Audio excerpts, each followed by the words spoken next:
ಇನ್ನು ಒಂದೆರಡು ಕೇಸ್ಗಳು ಪೆಂಡಿಂಗ್ ಇದೆ.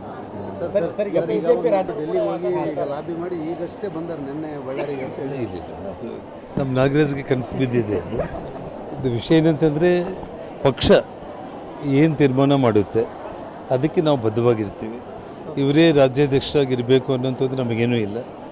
ಪಕ್ಷ ಸೂಕ್ತ ಅಭ್ಯರ್ಥಿಯನ್ನು, ವ್ಯಕ್ತಿಯನ್ನು, ಪಕ್ಷದ ಬಲವರ್ಧನೆಗೋಸ್ಕರ ಯಾರನ್ನ ಆಯ್ಕೆ ಮಾಡಿದರೂ ಕೂಡ ನಮ್ಮ ಸಹಮತ ಅನ್ನೋದಿದೆ. ಈಗ ರಾಜ್ಯಸಭಾ ಚುನಾವಣೆಯಲ್ಲಿ ಅಭ್ಯರ್ಥಿ ಯಾರಿಗೆ ಸರ್ ನೀವು ಪಕ್ಷೇತರ ಪಾರ್ಟಿಯಲ್ಲಿದ್ದರೂ ಸಹ ಮರ್ಜ್ ಆಗಿದ್ದೀನಿ ನಾನು.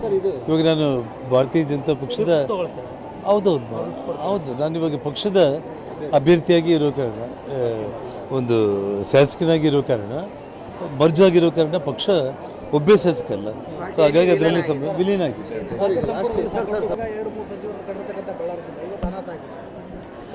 ನೋಡಿ, ಒಂದು ಡಿ ಕೆ ಶಿವಕುಮಾರ್ ಅವರಿಗೆ ರಾಜ್ಯದ ಮುಖ್ಯಮಂತ್ರಿಗಳಾಗಿ ನಾನು ಹೇಳ್ತಾ ಇದ್ದೆ, ಅವರು ಯಾವುದೇ ಕಾರಣಕ್ಕೂ ಆಗೋವರೆಗೂ ಬಿಡಲ್ಲ ಅಂತೇಳಿ.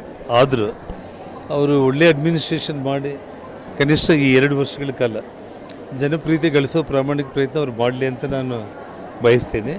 ಆದರೆ ಅವ್ರ ಪಕ್ಷದಲ್ಲಿ ಭಾಳ ದೊಡ್ಡ ಮಟ್ಟದ ಗೊಂದಲಗಳು ಈಗಾಗಲೇ ಪ್ರಾರಂಭ ಆಗಿದೆ. ಅವ್ರು ಯಾವ ರೀತಿ ಅಡ್ಮಿನಿಸ್ಟ್ರೇಷನ್ ಹೇಗೆ ಮಾಡ್ತಾರೆ ಅನ್ನೋದನ್ನು ನಾವು ಸ್ವಲ್ಪ ಕಾದು ನೋಡಬೇಕಾಗುತ್ತೆ. ಹೌದು, ಅದನ್ನೇ ನಾನು ಹೇಳ್ತಾ ಇರೋದು. ಅದನ್ನು ಬಗೆಹರಿಸ್ಕೊಂಡು ಯಾವ ರೀತಿ ಅವರು ಅಡ್ಮಿನಿಸ್ಟ್ರೇಷನ್ ಮಾಡ್ಬೋದು ಅನ್ನೋದನ್ನು ಸ್ವಲ್ಪ ನಾವು ಇನ್ನೂ ಈಗಲೇ ಮುಖ್ಯಮಂತ್ರಿ ಅವರು ಆಗಿರೋ ಕಾರಣ ಒಂದು 2-3 ತಿಂಗಳು ನಾವು ಕಾದು ನೋಡಬೇಕಾಗುತ್ತೆ.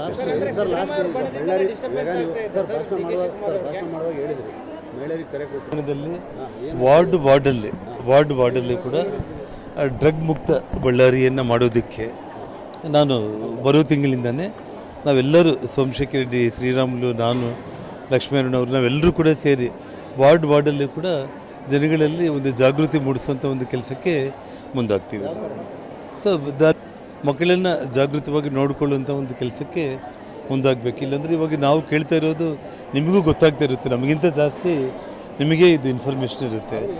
ತುಂಬ ಹೆಚ್ಚಾಗಿ ಇಡೀ ಬಳ್ಳಾರಿ ಇವತ್ತು ಅಸ್ತವ್ಯಸ್ತವಾಗಿಬಿಟ್ಟು ಯುವಕರೆಲ್ಲರೂ ಕೂಡ ಇವತ್ತು ಎಲ್ಲಿ ನೋಡಿದರೆ ಅಲ್ಲಿ ಡ್ರಗ್ ಅಡಿಕ್ಟೆಡ್ ಆಗಿಬಿಟ್ಟು, ನಾವು ಏನು ಮೊನ್ನೆ ನೋಡಿದ್ದೀವಿ, ಒಂದು ಕನಗಿರಿ ಕ್ಷೇತ್ರದಲ್ಲಿ ಒಬ್ಬ ಯುವಕ ತಂದೆಯೇ ಪ್ರಾಣ ಕಳ್ಕೊಬೇಕಾಯಿತು. ಅಂಥ ಘಟನೆಗಳು ಇನ್ನೂ ಎಷ್ಟು ಆಗ್ಬೋದು ಅನ್ನೋಂಥ ಒಂದು ಭಯದ ವಾತಾವರಣ ಈಗಾಗಲೇ ಇಡೀ ನಮ್ಮ ರಾಜ್ಯದಲ್ಲೇ ಸೃಷ್ಟಿಯಾಗಿದೆ.